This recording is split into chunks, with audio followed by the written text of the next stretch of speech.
Philippines, welcome sa isa naman ka-episode sa Travel and Leisure segment. Diri sa imo paboritong programa every Sunday, ang Good Morning Philippines nga ginalagaw ikaw sa bisan diin man nga mga lugar kag gina-introduce sa imo ang interesting nga mga butang sa aton nga palibot. Yeah, syempre kaupad mo sa pangagay ni si Bombo G sa Padio. Kag si Bombo Ayan Gahete. So nga Domingo, mayara kami sa nga ipakilala sa imo nga isa naton ka espesyal nga kabombo kag ang iyang mga espesyal na nga mga nalagawan diri sa Pungsod, Pilipinas. Ang kabombo naton ngayon, nasugatan naton ini sa diri mismo sa may distrito sa Haro, particularly diri gid sa may Haro Plaza, managtason nga Haro Plaza. Kag ang kabombo naton nga ini, halin ini sa Bukidnon. Kag handom niya nga libuton ang bilog nga Pilipinas, hindi sakay sa malahalon nga auto, hindi sakay sa van, hindi sakay sa bus, kundi sakay sa kabalo kamo kabombo ko na anong niyang ginadala o kung ginadrive bombo sa Ano Bombo Ayan? tricycle. Tricycle. So imagine nyo sa aton mga kabombo kung ano kakapoy ang iya nga pagdala sina bugos nga adlaw, kung gusto magabihan pa dira siya, ang iya nga pagsipa-sipa dira kag mag-agi sa nagkalain-lain nga mga banwa kag mga probinsya sa Mindanao kag mangindiri sa Visayas. Kinalahon natin siya sa mga aga kay may ara pagid siya sang dalang espesyal nga istorya, kay may ara siya sang advocacy para sa aton nga mga senior citizen.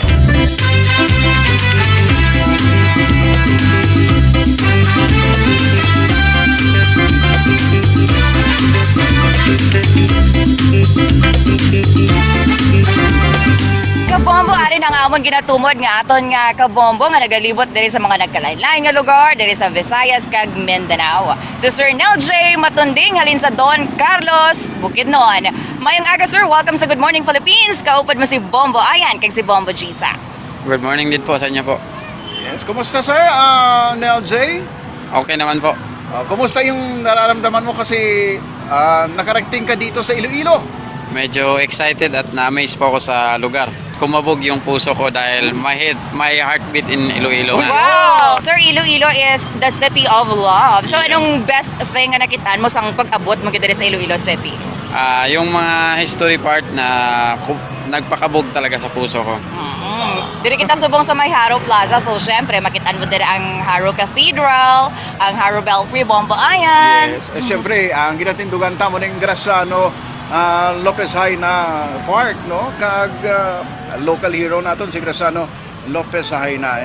Mandiri ang Haro Belfry kag kanang mo sa mga historical landmarks nga nalagawan man ni Sir Nel J. Pero Sir Nel J, no, manamo sa mga kabombo naton siyempre ang interesado kit kung paano nagsugod ang hilig mo sa tricycle, Sir Nel J? Via motivation po sa mga nangyari na hindi po kaanyayaya o hindi po maganda na aral para sa mga matatanda. Yung pang-aabuso po, so naging witness pa ko, kaya sinimulan ko po yung paglalakbay para po ituwid at hanapin yung hustisya para sa mga senior citizen po. Pwede mo mapakikbahin sa atin or maaari mo bang maibahagi sa amin ang naging karanasan mo kasama ang yung minamahal na lola, because I believe ito yung motivation mo talaga kung bakit ginagawa mo ito ngayon, Sir Nel J. Opo, kasi lumaki lang talaga ako sa lola ko, kaya kung ano yung mga pang-aabuso na nakita ko, gusto ko po na makuha po yung hustisya para po sa kanya at sa ibang mga matatanda din na nakakaranas ng ganong sitwasyon. Oo. And we've learned from Sir Nel J. Abi nga dito gid siya nagdako sa iyang lola, sa pundaran sang iyang lola, tubtob na siya natubuan sang buot. Anong edad mo sir sang nag-separate na ikaw halin sa imong lola, sir?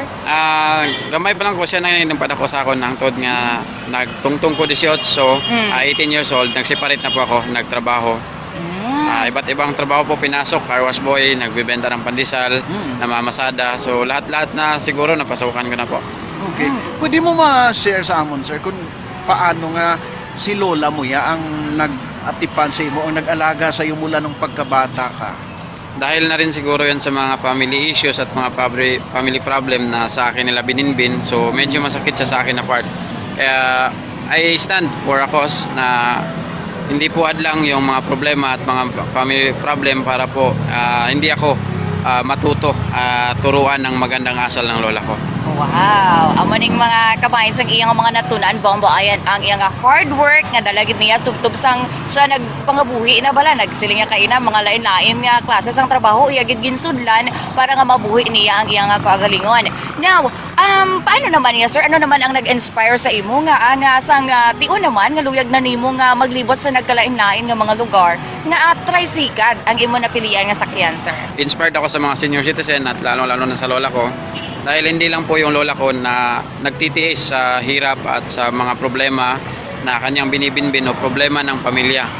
Yung ibang mga matatanda kasi, gumagamit po sila ng sidecar. Mas deserve ko pong gamitin ng sidecar para po ipakita sa buong Pilipinas na yung mga senior citizen sa edad nilang 70 plus o 80 plus, ipatuloy pa rin sa pagpapadyak. They still hard work for aiming money to buy foods and everyday. Sa isang araw, 3 beses talaga kumakain yung mga matatanda. Kaya pinipilit nila kahit mahirap, nagpapadyak sila. Pero sinugid nagtudlo sa imo kung paano magdisenyo sa imo tricycad, magbutang dira sang iyang hapin para nga do disente man na ilang tawon samtang ara ka sa dalan.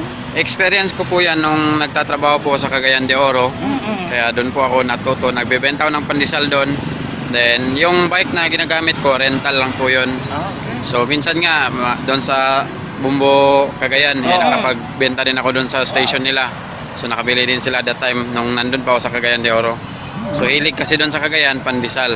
Oo. So, yan yung naging una kong negosyo na pinasok, yung So pandesal. yung naglalako ka ng pandesal, yung Sikad po yung sinasakyan gamit. mo, sikad, pick up. So, mga ilang taon ka nun, sir, nung nagsimula kang magnegosyo na magbenta ng tinapay? 14 years old po, natuto na akong Oo. magbenta. Hanggang umabot sa 16 years old, so doon na po tuloy-tuloy yung pagbebenta ko ng pandesal. Oh, so from pagrerenta ng pedicab, kailan ka naman nagkaroon ng sarili mo talagang pedicab or Bago yung lang po. ginagamit mo ngayon? Bago lang po ito, bago lang ni bike po, niabot. 2022 lang po. So instead na pang business, pang negosyo po siya ng pandesal, ginamit ko po siya para ikutin ang buong Pilipinas po. Ay, by the way, sir, before ikaw nag-proceed sa imo nga trabaho, ano man ikaw, sir? Nag-pursue man ikaw nga magkanto, ikaw kung magtuon sa eskwelahan, sir? In by part of study, nagpaplano talaga ako, kaso lang yung mga relatives ko at siyempre yung lola ko, iniisip ko, kasi hadlang yung mga tiyahin ko na mag-aral Kasi wala daw talaga akong matatapos. Hanggang elementary lang daw talaga ako. Kasi sabi nga nila, bulok kung ba sa ibang term. So medyo masakit siya sa akin na part. Pero lahat ng mga nabanggit nilang masasama o yung masakit na mga sinabi nila sa akin, naging motivation ko na lang po. Oh. Okay. So, paglilibot mo ngayon sa iyong tricycad, kailan mo ito sinimulan, sir? Last year po, tumungo na po ako ng Maynila in the time. So, natapos na po yun last 2022. Kaya lang, inulit ko po ito dahil po sa isang mga kagimbal-gimbal na pangyayari po bilang pambabastos po sa ating pamahalaang gobyerno ng bahagi po ng aking pamilya. So, ayaw ko po yun dahil ang gobyerno po siya yung tumulong, nagbigay ng tulong para po sa lola ko, pero sinayang nila.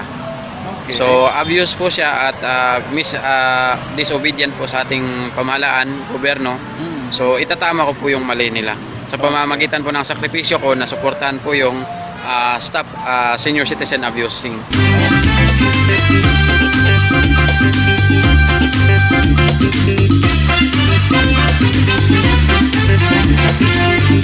Alright. So kung maglibot ikaw sa nagkalain-lain nga mga banwa kag probinsya diri sa Pilipinas, wala lang ikaw kuon nga nagalantaw sa mga matahom nga mga view, nagabisita sa mga tao, kundi naga-courtesy call pa ikaw sa Yes, mga po. ilang nga mga provincial, mga city government. Yes po, kasi bilang respeto na rin, o respeto sa mga lokal at sa mga provincial, capital at also sa city. Kasi Oo. bilang tricycad, meron talagang rule and regulation that time sa mga roadway. Yes, So yes. bawal ako. Bawal sa highway, And my part of courtesy call, that respect for granting my travel along the road, going to my destination. The 82 provinces po. All Philippines. Okay. So, kailan ka umalis, sir, from Bukidnon? January po. Anong Ngayon petsa? lang na taon. New Year, January 1? January 1 is planning to Okay. around the Philippines na. So Oo. January 15, that time naka-prepare na ako. Okay.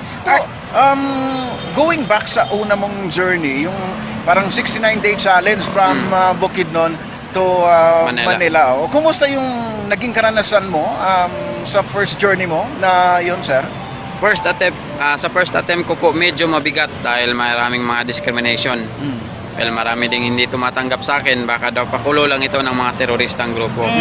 Well, at once, I'm spreading awareness naman po para sa ating pamahalaan, para po sa ikakabuti ng mga matatanda at especially pati sa mga new generation po. Oo. Paano sir? Paano mo hikot inang imong advocacy because you said para ni sa mga senior citizens, ano ginaistorya mo sila isa-isa para mahibaluan mo ang ilang mga concern, ilang mga istorya pagkatapos iisugid mo dito sa local government unit? Anong Based of my experience po sa nasaksihan ko sa lola ko na pang-aabuso, parang same lang din po sa nangyari sa ibang mga matatanda ngayon na nanirahan sa lansangan o tinatawag nating homeless. So same lang po sila sa sitwasyon ng lola ko kasi mas pinili din ang lola ko maging homeless that time. Kaso meron siyang lupa at bahay kaya nakauwi din siya balik. Pero yung iba kasi wala ng lupa, wala ng bahay kasi binenta na ng mga anak. So medyo masakit po siya na part. So by the way, yung lola mo ngayon, sir, saan siya and kumusta siya? Wala na po akong contact, then hindi ko po ma-open kung nasaan kasi still recovery. Merong recovery na ginagawa ang government para po maisa katuparan yung hindi tularan ang kagaya sa mga relatives ko.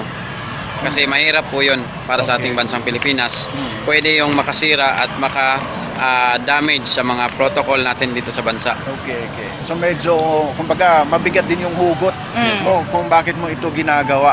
Pero doon naman tayo sa medyo light na part, no? And masayang part ng journey mo sa pagpapadyak sa loob na ng ilang buwan mula Enero a 15 ngayong taon. 233 days po. 233 days na. So, ngayon, September na, start ng per month. So, imagine kung ilang lugar na ang napuntahan mo at ilang kilometrong daan na yung napadyak mo, sir?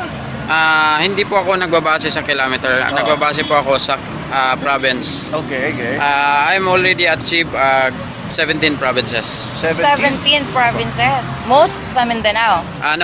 From Bukidnon, CDO Iligan, Osamis, Pagadian, Ipil, Zamboanga City, Tawi-Tawi at Sulu. Then balik ako ng Zamboanga City, Ipil, Dipolog, Dapitan, Cebu, Bohol, Siquijor, Dumaguete, Bacolod, then ngayon Iloilo at lastly, pumunta ako ng Guimaras. So, today, going na po ako ng Antique. Wow! Buti syempre kung adlaw, okay lang. Kaya di, kung wala pa ba mas safe kung adlaw. About kung gabi, sir, paano ka kapalita? Sa gabi naman po, via participation po sa mga LGU, ay nakikipag-participate po ako for asking shelter in the meantime. While nasa kanilang perimeter po ako. And behalf sa kanilang status of local community services. So, sila po yung nag-gather ng facility po.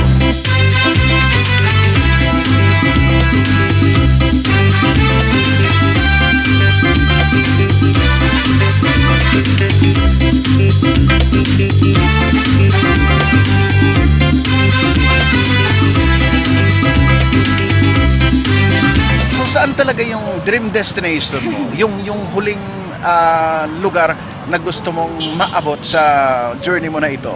Yung 369 po is Bukidnon to Manila lang po yung achievement nan. Because ito namang 4 months at 6 months na extend po sa akin para ma-accomplish po yung 82 provinces. Okay. So 82 provinces talaga yung target? Yes po. Pero yung goal lang po ngayon na taon is 1 year, 369 Bukidnon to Manila lang po. Alright, sa 17 provinces nga naagyan mo, Ngayon. Anong daw budlagid, sir? Daw budlagid takla doon? Marami naman pong mga damo nga angat nga mga dalan, mga daan. Yung mga angat na po na daan po, kinakaya ko naman po dahil yung sentro ko po talaga is para po sa mga senior citizen. Well, ang pagod, isang tulog lang yan, mawawala din yan. So kaya tuloy lang po sa biyahe. Kag nasiling makaina, kung nara ka sa talan, may mga good Samaritans Yes na nga nagabulig sa imo tulot kay tumabulubugat kay di mo nga sikat. Hinihila din po nila. Ginabulig. Ginabutong po. Okay. Sir, pag abot mo sa Manila, I know nga ti ang imong advocacy ini nag-start ini sa simple lang relasyon mo sa imong nga lola, kagang concern mo sa ila asa nga naglapnag sa concern mo man sa iban nga mga tigulang. May gusto ikaw ipalabot sa aton nga mga natungdan nga mga ahensya abi sa nga gobyerno or let's say sa aton nga mga opisyal man, like pag-abot mo sa Manila, ano gusto mo nga let's say kalampagon ng Kongreso or ang mga opisyal naton dito nga to mga maghimo sa let's say sa mga lihok para sa aton nga mga katigulangan? In base of my research kasi, nasa Congress na din po kasi itong concern na ito. Nasa panukalang House Bill 4696 po siya. Anti-Elderly Abuse Act na natapik na din po sa Congress by the presence of the Duterte family and also with the presence of our incumbent senators. So natapik na nila, so nasa third hearing na daw. So base sa pagkakalam ko is gagawin ko na lang follow-up itong aking biyahe. So magiging follow-up at ipupush ko po at itatanong ko kung ano yung mga magaganap at ano yung isasampang kaso sa mga matatanda na inaabuso o sa mga relatives na mapang-abuso. Alright. So, today you're going to Antique. Yes po. Anong nilulook forward mo dito sa Antique? Siyempre, kung magambal ka dito sa amon nga Antique, it's where the mountains meet the sea. Sa salubong sa inyong nag-greeting doon. Kruhay! Kruhay, Sir LJ. Anong ginalook forward mo sa Antique, sir? Sa Antique po is yung mga kapareho ko doon ng apelido, sila yung unang sasalubong, mga matunding. So, I'm so very blessed na mamimit ko din yung mga matatandang matunding. May roots ka mo Mga dito sa elderly din po Antique. doon. Oo. So, concerned din po sila about sa pinupush ko na bill. Sa Antique, pag bombayan, tama na mga bandi, di ba? Yes. Sa may San Joaquin na dampi. Dampi sa Antique. Pero sa Antique, kung nature yung istoryahan mo sa grabe ang Antique nagapangulay Yes. na. For so ma-enjoy man nato ni Sir makapaligo to sa karagatan man sa Antique kag sa mga kasubaan do nila Bugutisa.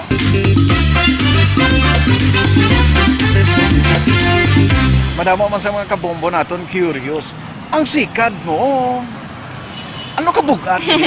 May nabatian kami nga do almost 200 kilos na kung ordinaryo nga sikad lang abi ang drive dire sa Iloilo City do mag-an lang na yan. Pero imo do ka bugat gimang ko no, Sir LJ?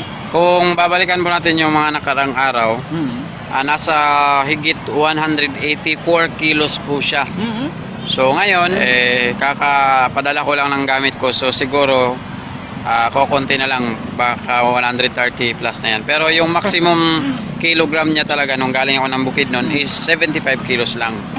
So anong unod? Anong laman ng ng pedicab? Initiative sponsor of the LGU and also with the provincial tourism, ang mga souvenirs and also mga jersey, cycling uniform na bigay ng mga concerned citizen and also the good Samaritans of our country, men, Filipino. Papadala ba ng mga bigas? Isang sakong bigas? Sa bigas naman, hindi na po sila nagbibigay kasi meron naman pong mga karinderya na prepare po na magbigay ng pagkain. Cash. Meron Sa cash po is minsan, instead na cash, biscuit na lang po. Kasi yung biscuit, ipamamahagi ko din. Kasi kung pera kasi, kabado tayo dyan baka pagka-interesan ako. Yes. Hindi So, safe, kahit biro siya sa daalan ka tinal bombayan. Pero so far, sir, sa biyahe mo, wala man sando, basic ba kung dito sa mga kabukiran ka na dapat may mga malaing dito bombayan nga mga may malaing nga tunutuyo ba na? Let's say, for example, may mga muna nga insidentes ang gusto nga may magpang-hold up, may mga mamangga dala sa imo, may mga amos sila. Ikaw nga concern, sir? So far, wala naman po kasi naka-coordinate ako sa mga PNP, so aware sila sa biyahe ko po. Okay. Mayugit. At least, ang the power of connection pala po mo Gisa. And siyempre, kinabuligan siya sa mga local government units from one province to another province. Gina-connect sa bala para nga may masugat sa iya or may bantay sa iya po mo Gisa. So, halimbawa kung magupan ka naman, sir, kumpleto ka man sa gamit sa ibang asaysikan. Kulang hangin. May bugba ka na. By the initiative also with the presence of the provincial and local and city, so hindi nila ako pinapaalis kung merong sira yung bike. So, they condition before I live in their city or town. So, kinokondisyon nila muna bago ako paalisin. Okay. Sige, lastly sir, sa lahat ng mga nagmamahal na mga apo na hindi man kayang gawin kung anong ginagawa mo ngayon in line sa iyong advocacy, anong mensahe na gusto mong iparating sa mga Pilipino, lalong-lalo na yung mga nais ding protektahan ang welfare ng kanilang mga lolo at lola. And ditong nakaraang araw lamang nag-celebrate tayo ng Grandparents' Day, and sa susunod magse-celebrate din tayo ng Elderly Filipino Week. So very timely ang interview ito at yung pag-feature natin ng yung advocacy, sir. Ang mensahe ko lang din po sa ating mga kababayang Pilipino, Luzon, Visayas, Mindanao na nakakarinig nitong interview ngayon, ipairal talaga natin yung respeto at pagmamahal. Kasi kung wala yung respeto at pagmamahal, sigurado gunaw ng ating mundo. At yung sa mga matatanda naman, kung hindi dahil sa kanila, wala din tayo dito sa mundo. Kaya dapat balikan natin sila ng respeto at pagmamahal, dahil yan po yung naging investment nila in the time na tayo po ay maliit pa lang, na siyang nasa sinapupunan pa lang, siguro kayo inaalagaan kayo ng mabuti, at in the time na kung sila ay tatanda, balikan niyo po sila ng kanilang na-invest o naiambag sa inyo, hindi man sa mahalagang bagay o sa pera, money matters or any kind of conflict na money. Ang atin lang talaga is ibalik yung respeto at pagmamahal sa kanila, dahil yung kanilang yun lang yung kanilang kailangan dahil tatanda sila, mawawala sila dito sa mundo. So kung ano yung itananim mo ngayon, ay siya ding aaninin mo pagdating ng panahon. Yes, na sa aton nga mga kaapuhan, hindi sa mga iban nga mga apo nga nagapamati kag Wala ka nagalanta ko. Mga apo kag mga mga apo nga mga nagalantaw kag nagapamati. Dira ang ehemplo ni Sir Nel J inyong nga nabatian sa mga agad sa Good Morning Philippines. Sir, mabuhay ka kag ang imo nga advocacy, safe travel sa imo kag Cruhay Antique. Yes. And lastly, sir, ang mensahe mo man sa tanan nga mga Ilonggo nga na-meet mo man diri sa Iloilo kag sa Guimaras, ang imo man nga gusto ipalabo sila nga mensahe? Sa mga Ilonggo na mga kaigsunan, madamo gid nga salamat kay bisan pa man nga hindi nyo ko kilala, inyo gid ko nga gin pakabit sa inyo nga balay, gipaambitan pagkaon, gipatulog sa inyo balay. Madamo gid nga salamat kay bisan pa man amo na ako ning sitwasyon, pero I feel you. Bisan pa man sa kalisod, grabe ang inyong effort. Matahom gid ang inyong pagdawat sa akon. Yes. Matamis nga smile ang inyong gid sa lubong. Wow. So madamo gid nga salamat. Labi na diri sa Iloilo nga ang dugan ko gid pag-abot diri gabuto-buto. Wow. So gawa na rin sa motto dito. My heart beats in Iloilo. Ayan.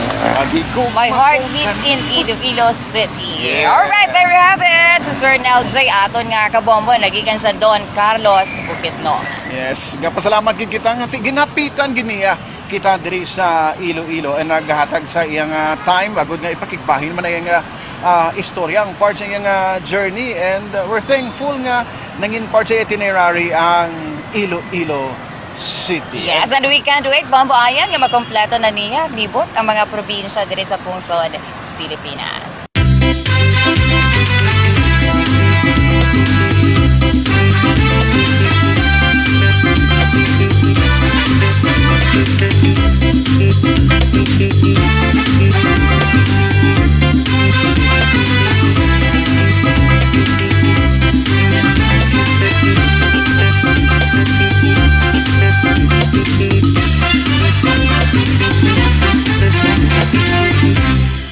Sige, thank you guys sa ating mga kabomba sa pagupod sa another episode sa Travel and Leisure segment diri sa Good Morning Philippines. So, sa liwat sa imo pagpanglakaton, halong inisipong buhayan kahete. Kaya si Bombo G sa Padilla. Para sa number 1 and most trusted radio network in the country, Bombo Radio Philippines.